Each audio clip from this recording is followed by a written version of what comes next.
Hello everyone. The Minister of Presidency, Mondli Gungubele, admitted to shortcomings of President Ramaphosa.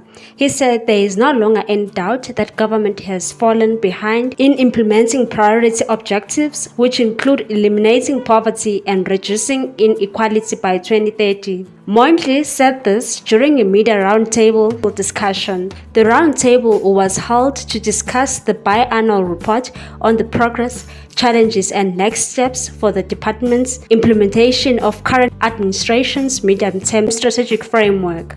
The 2019-2024 medium-term strategic framework is the government's plan for the current electoral term. The 7 priority areas Ramaphosa's administration adopted were ensuring that the government builds a capable, ethical, and departmental state, fosters a healthy economy, provides education, skills, and health, provides social wage, safer communities, social cohesion, and a better Africa and better world. Gungubele admitted that more still needed to be done to ensure that all 7 priority area goals were released.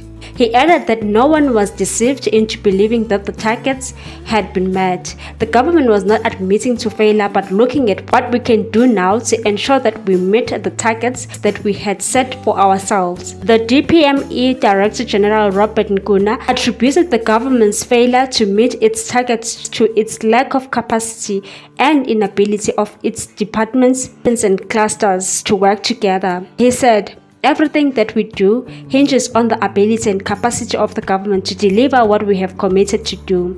In our assessment as DPME, we find that there are interdependencies in the work of different phases of the government. So we find that if we don't succeed in the security area, we are not going to succeed in the economic area. He said, "Government departments should never lose sight of the interdependencies necessary for the state to honor commitments made to the South African population." When we go to our colleagues in the security cluster, we find that they say that they can't succeed because of the failures in the economic cluster. They also say that they can't succeed because of challenges that we see on the security front. He reiterated that the interrelated nature of government must not be seen only on organograms, but must be visible and real in the way that government does its work. Kuna and Gungubele were adamant that if the government fails to ensure that it builds a capable state, all other priority areas will not be achievable. The biannual report contained a finding that corruption and weak accountability were eroding the state's capability.